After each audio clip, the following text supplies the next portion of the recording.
తర్వాత రెండో సభ జరిగిందిగా. ఈరోజు జగన్మోహన్ రెడ్డి సైకాలజీ మీరు అర్థం చేసుకోవాలా. పెద్ద సభలో ఎందుకు పెడుతున్నాడు? క్లౌడ్ పుల్లింగ్ చూపించుకోవాలా, ప్రజల్ని చీటింగ్ చేయాలా. ఒక్క నియోజకవర్గానికి సభ పెట్టమనంటే ఎంతమంది వస్తారో తేలిపోద్ది. ఈరోజు 4 జిల్లాలు చిత్తూరు, కడప, అనంతపురం, కర్నూలు నుంచి గుంటూరు జిల్లాలో ఉన్న అన్ని డిపోల నుంచి బస్సులు తీసుకున్నాడు. గుంటూరు జిల్లాలో ఎన్ని డిపోలు ఉన్నాయో అన్ని డిపోల నుంచి బస్సులు తీసుకుపోయారు. ప్రజలు ఎవడన్నా ప్రశ్నించాడా? పోనీ అన్ని డిపోలు అన్ని బస్సులు వేసేటటువంటి అధికారము ఆ డిపో మేనేజర్లకు ఎవరికి ఇచ్చారు?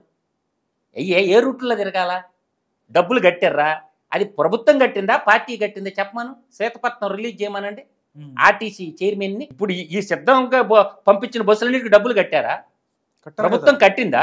కట్టాలి కదా ప్రభుత్వం, యాజ్ పర్ రూల్ అయితే. అదే కట్టారా? ఒక శ్వేతపత్రం ఒక రిలీజ్ చేయమని చెప్పండి. ప్రజల్ని ఇబ్బంది పెట్టే రైట్ ఎవరు ఇచ్చారు వీళ్ళందరికీ? తిరుమల చిత్తూరు జిల్లాలో ఉన్న బస్సులన్నీ తీసుకుపోయి 1,00,000 మందిని ఆడ జమ చేసి రాప్తాడు తీసుకెళ్లారు. రాప్తాడులో ఏం జరిగింది అందరికీ తెలుసు. అంటే క్రౌడ్ ఫుల్లింగ్ చూపించి ప్రజల్ని నా సభలకు ఇంతమంది వస్తారు అని చూపించుకోవటానికి. అది అంటే 1,00,000 మంది ఉంటారు. సరే, ఒక 3,000 బస్సులు, 6,000 బస్సులు కూడా వేసుకోండి బ్రదర్. 6,000 కాదు 10,000 అయ్యి మొత్తం ప్రైవేట్ అన్నీ కలిపి బస్సులు ఎంతమంది పెడతారు? సీటింగ్ కెపాసిటీ ఎంత ఉంటుంది? 48 ఉంటుంది సీటింగ్ కెపాసిటీ. లేదంటే 58 ఉంటుంది. 60 మంది, ఇంకొక 60 యాడ్ చేసుకో, 100. బస్సుకు 100 మంది, 1,00,000 మంది. 1,00,000 మంది 4 జిల్లాల నుంచి 1,00,000 మంది పోతే 4 జిల్లాల్లో 8 పార్లమెంటేరియన్లు ఓట్లు మొత్తం ఎన్ని? 8 పార్లమెంట్లో ఓట్లు ఎన్ని? పార్లమెంట్ కంటే దగ్గర 1,00,000 2-3 లక్షలు ఉంటాయి. 2,34,000 ఒక అసెంబ్లీ నియోజకవర్గం ఉంటది. అయితే పార్లమెంట్ 20 లక్షలు ఉంటాయి ఒక పార్లమెంట్. 8 పార్లమెంట్లు, 8 పార్లమెంట్లో పబ్లిక్ మొత్తాన్ని తీసుకుపోయి మొత్తం ఒక నియోజకవర్గానికి 2,34,000 నుంచి 2,60,000 ఓట్లు ఉంటాయి.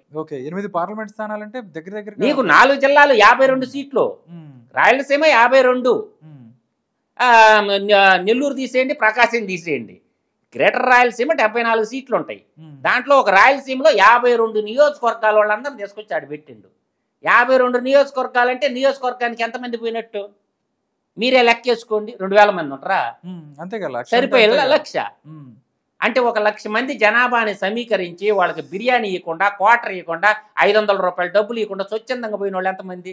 ఈ సంక్షేమ పథకాలు వస్తుండే కాబట్టి, గ్రామాల్లో వాలంటరీ సైన్యం ఉంది కాబట్టి, ఒరే నాయన సంక్షేమాలు కట్ అవుతాయి, పోతే 500 డబ్బులు వస్తుంది, క్వార్టర్ మందు వస్తుంది, బిర్యానీ ప్యాకెట్ వస్తుంది. అవి కళ్ళ ముందు ఈ మీడియా వాళ్ళందరూ పోతే అవి చేస్తారు కదా. మీడియా వాళ్ళు ఉంటే అవి చేస్తారు కదా, అందుకని కొడతారు. పాజిటివ్ ఒకటే ఉండదు, నెగిటివ్ కూడా తీస్తారు కదా మీడియా వాళ్ళు. అందుకని అబ్బాయిని ఆ కెమెరామెన్ అక్కడ ఉన్న తప్పుల్ని ఒప్పుల్ని తీస్తుంటాడు, బాధి పారేశారు. సిద్ధంగా అన్నాడు కదా ఆయన, మడత పెట్టమన్నాడు కదా. మడత పెట్టమన్నట్టు అర్థం చేసుకోండి మీరు. ఆయన చూపిస్తే మడత పెట్టండి అన్నాడు కదా. అందుకే మడత పెట్టడం అంటే ఏంది? కొట్టి డిక్కీలో బండ పెట్టమని. అది జరిగేది అనంతబాబులాగా అంతే. అతని సీఎంఏ చెప్తున్నాడు కదా, నేను చూసుకుంటా అన్ని, కాబట్టి మడత పెట్టేయండి. ఎవడైనా మనకు అనవసరం, మడత పెట్టేయండి. అందువల్ల ఏంటంటే ప్రజలు సిద్ధంగా ఉండరు ఈయన్ని మడత పెట్టడానికి. ఎలక్షన్ ఎప్పుడెప్పుడో వస్తుందా అని చెప్పి ఈయన ఎప్పుడు మడత పెట్టాలని ప్రజలు చూస్తా ఉర్రు. ఎలక్షన్ కోడ్ వస్తే అరాచకాలన్నీ ఆగిపోతాయి. ఈ ప్రభుత్వ IAS IPS వాళ్ళందరూ కూడా వాళ్ళు కూడా బలిగారు. వాళ్ళు కూడా ఈసారి సెంట్రల్ గవర్నమెంట్. రెండోది నేను ఒకటి చెప్తాను రాధా గారు, జగన్మోహన్ రెడ్డి 99% హామీలు నేను అమలు చేశాను అంటుండు. 9% అమలు చేసింది అని చెప్పమనండి ఆయన మేనిఫెస్టో. 9%. వాడు రమ్మను ఆ దేవులపల్లి అమర్ గారిని, ఆ KSR గారిని, వాళ్ళ మేనిఫెస్టో నేను చదువుతా. వాళ్ళు సీనియర్ జర్నలిస్టులు కదా, మరి పెద్ద తోపంటి మగోళ్ళు కదా.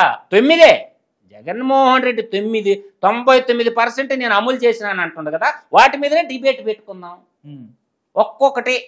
ఒక్కొక్క దాని మీద డిబేట్ పెడదాం. రమ్మని చెప్పండి వాళ్ళిద్దరిని, సీనియర్ జర్నలిస్టులు కదా, తలకాయ ఆడబెట్టుకుంటారా.